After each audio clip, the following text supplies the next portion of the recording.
भगवान की जय। अब एक बात हम कहेंगे तो शायद सबको समझ में ना आवे।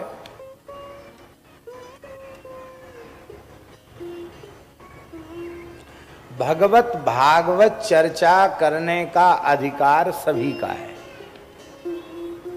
तदपि कहे बिन रहा न कोई। भगवान की चर्चा परस्परम बोधयन्तः, एक दूसरे परस्पर मिलकर भगवत भागवत चर्चा करें, सत्संग की चर्चा करें, इसमें किसी के लिए कोई निषेध नहीं है। सब सत्संग कर सकते हैं, किंतु जहां शास्त्रीय पद्धति से कलश स्थापन हो, देवमंडल की पीठ आदि की स्थापना हो, अनुष्ठानिक विधि से कथा हो, वहां शास्त्र के अनुसार ब्राह्मण कुलोत्पन्न व्यक्ति को ही व्यास पीठ पर बैठ करके पुराण और इतिहास का वाचन करना चाहिए।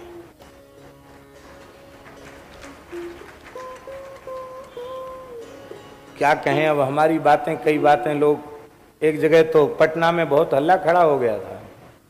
हमने कहा माताओं को व्यासपीठ पर बैठकर कथा नहीं कहनी चाहिए, महाराज हल्ला मचने लग गया। फिर लंबा समाधान हमको देना पड़ा, आपको स्मरण में होगा, आप नहीं थे शायद। ठाकुरवाड़ी की ही बात है, नागा बाबा ठाकुरवाड़ी।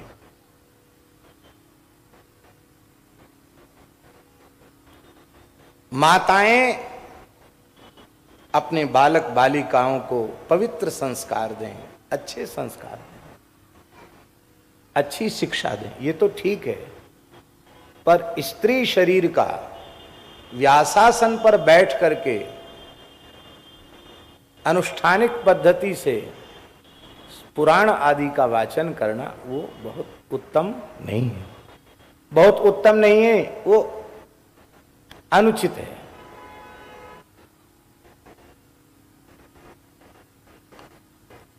हमारे यहां कहा गया असूर्यम पश्याह दाराह। असूर्यम पश्या ये लाक्षणिक प्रयोग है। असूर्यम पश्या का मतलब क्या है? असूर्यम पश्या का अर्थ है नहीं कि वो सूर्य भी उनको नहीं देखता या भी सूर्य को नहीं देखती, ये अर्थ नहीं है। इसका अर्थ है कि भारतीय माताएं इतनी मर्यादा में रहती हैं कि सामान्यन वे समाज में सबके सामने सार्वजनिक होती नहीं है। इसलिए उत्सव महोत्सव में भी भारतीय धर्मशास्त्र की परंपरा के अनुसार माताओं को अपने पति के बिना किसी उत्सव महोत्सव में भी सम्मिलित होने की, बिना पति के सम्मिलित होने की आज्ञा शास्त्र की नहीं है। लौकिक उत्सव में भी पति के साथ उत्सव में सम्मिलित, अकेले उत्सव में जाने की मनाही है।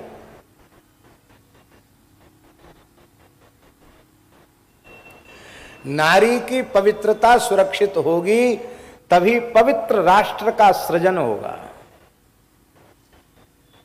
इसलिए नारी को कहीं बहुत प्रतिबंधित नहीं किया गया, अंकुश नहीं लगाया गया। केवल यही बात विचार पूर्वक रखी गई कि इनका पातिव्रत सुरक्षित रहे, इनका शील, इनका सदाचार, इनका सतीत्व सुरक्षित रहे, जिससे इनके गर्भ से ध्रुव प्रहलाद जैसे बालकों का जन्म हो, सती सावित्री जैसी कन्याओं का जन्म हो, अपने दोनों कुलों का उद्धार करें। इसलिए हमारे धर्मशास्त्र में ये बातें कही गई हैं। एक बात ध्यान पूर्वक सुन लो और समझ लो, हिंदू वैदिक सनातन पद्धति में नारी जगत का जितना स्तवन किया गया है, जितना आदर किया गया है, जितना उच्च स्थान सनातन धर्म में इन माताओं को प्राप्त है, वैसा विश्व के किसी पंथ में, किसी मजहब में, किसी धर्म में नहीं है। पर दुख की बात है कि हम लोगों में ज्ञान का अभाव है। पढ़ना लिखना तो समाप्त ही हो गया।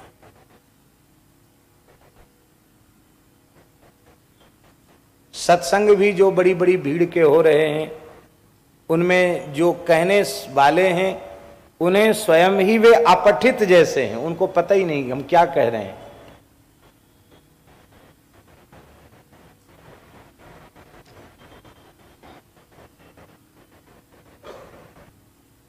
व्यासपीठ पर बैठ करके इतिहास पुराण में वर्णित सभी प्रकार के भावों को, रसों को वक्ता अपनी वाणी से कहता है। कुछ ऐसी भी कथाएं हैं, कुछ ऐसे भी भाव हैं जो किसी कुलवधू के द्वारा उन रसों को, उन भावों को पुरुष प्रधान समाज के मध्य बैठकर कहा जाए, यह उसके शरीर के लिए अमर्यादा है।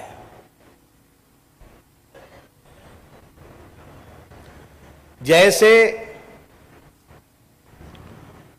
पुरुष मात्र के लिए शास्त्र का आदेश है कि वे अपनी अधिकृता पत्नी के अतिरिक्त नारी मात्र के चरण का दर्शन करें, मुख का दर्शन न करें, ये शास्त्राज्ञा है। गृहस्थ व्यक्ति है, अपनी पत्नी के मुख की ओर देख सकता है, उसको अधिकार है, लेकिन नारी मात्र के चरण का दर्शन करे, यह शास्त्राज्ञा है। विद्या समस्तास्तव देवी भेदा स्त्रिय समस्ता सकला जगत्सु त्वयैकया पूरित मंबयी तत्काते स्तुतिस्तव्य परा परोक्ति। मार्कंडेय पुराण का ये श्लोक है। ये नारियां सब भगवती जगदम्बा का स्वरूप है।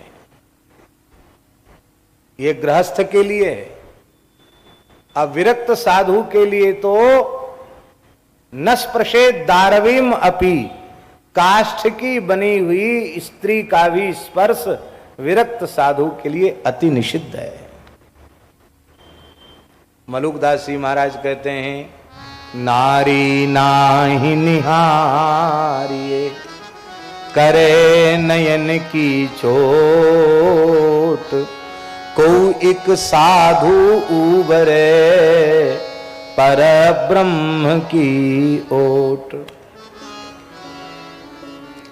नारी घोटी अमल की, अमली सब संसार, को एक साधु ऐसा ना मिला, जो संग उतराओ पार। कान खोलकर सुन लो, किसी जाति, किसी संप्रदाय या किसी वर्ण विशेष के लिए यह बात नहीं कही जा रही है, आश्रम विशेष के लिए बात नहीं कही जा रही है, ये साधक मात्र के लिए कही जा रही है, चाहे वह स्त्री शरीर में हो या पुरुष शरीर में हो। यदि इसी जन्म में इसी शरीर से भगवत प्राप्ति करके अपने मानव जन्म को सफल बनाना चाहते हो, यदि तुम गृहस्थ हो, गृहस्थ साधक हो, तो आजीवन तुम्हें परधन और परस्त्री के आकर्षण से अपने आप को बचाकर रखना पड़ेगा। यदि गृहस्थ व्यक्ति परस्त्री और परधन के आकर्षण से अपने को नहीं बचाता है, तो चाहे जितने नाटक कर लो, नरक जाना पड़ेगा। भगवान का धाम तो छोड़ दो, चाहे जैसी वेशभूषा बना लो, चाहे जो कर लो। गृहस्थ व्यक्ति पर धन और परस्त्री इसके संपर्क का त्याग नहीं करता है तो उसे नरक जाना पड़ेगा। ये गृहस्थ के लिए है। और जिसने ग्रह त्याग कर दिया है, ऐसे विरक्त साधुओं के लिए नारी और धन, इन दोनों का आकर्षण सर्वथा त्याज्य है। गृहस्थ को तो परधन और परस्त्री वाली बात है, और विरक्त के लिए कंचन और कामनी के आकर्षण से आजन्म अपने आप को बचाकर रखना है। इनसे बचाकर नहीं रखेगा तो कल हमने चर्चा की थी, भक्ति के मार्ग पर भी बार बार फिसलता है व्यक्ति, गिरता है व्यक्ति, क्योंकि स्नेह का मार्ग है, बहुत चिकना मार्ग है। इसलिए साधक का कर्तव्य है भक्ति तो पुष्ट रखे, अपने ज्ञान वैराग्य को भी बहुत पुष्ट रखना चाहिए। हम लोग महाराज जी खूब बढ़िया से सजावट अपनी कर लेते हैं। हमारे पुराने त्यागी तपस्वियों का वेशभूषा कैसी थी? वो इसीलिए उस प्रकार की वेशभूषा थी कि दुनिया का आकर्षण न रहे। अब खूब बढ़िया अपनी सजावट करोगे तो कहीं ना कहीं फंस जाओगे चक्कर में। अब पुराने संत तपस्या करते थे, भूखे प्यासे रहते थे, एक लंगोटी लगाए हैं, सारे शरीर में विभूति चढ़ाए हुए हैं, बड़े बड़े जटाजूट हैं। ऐसा कोई अखंड विभूति धारण करने वाला महात्मा घुस जाए बस में तो महाराज बिना किए जगह हो जाती है। सफेद कपड़ा वाले अपना बचाना पड़ेगा उनको, नहीं उनका कपड़ा खराब हो जाएगा। तो संतों की जो अवधूत के जैसी वेशभूषा थी, वो वेशभूषा भी इसीलिए थी कि संसार का आकर्षण उनकी ओर न हो और उनका आकर्षण संसार की ओर न हो।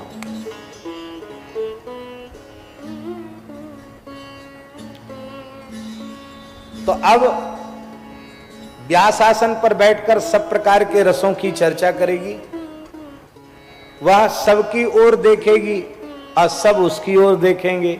यह भी एक प्रकार से शास्त्र की मर्यादा के अनुसार उचित नहीं है।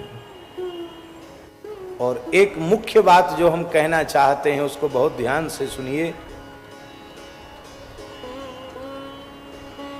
व्यास के नियम होते हैं, क्या खाए क्या नहीं खाए, कैसे सो, क्या करे क्या ना करे, नियमावली है, यजमान की आचार्य की सबकी नियमावली है।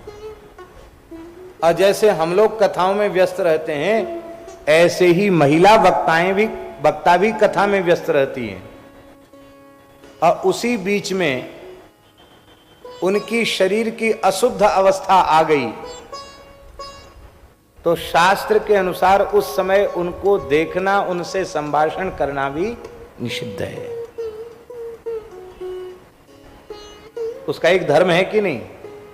अब व्यासपीठ पर बैठे बैठे अशुद्ध अवस्था शरीर में आ गई और उस अवस्था में भगवत स्वरूप ग्रंथ का स्पर्श हो रहा है और फिर उनको व्यास रूप में पूजन किया जा रहा है, तो हम आपसे पूछें वो दोष किसकी खोपड़ी पे चढ़ेगा? ये और बता दो।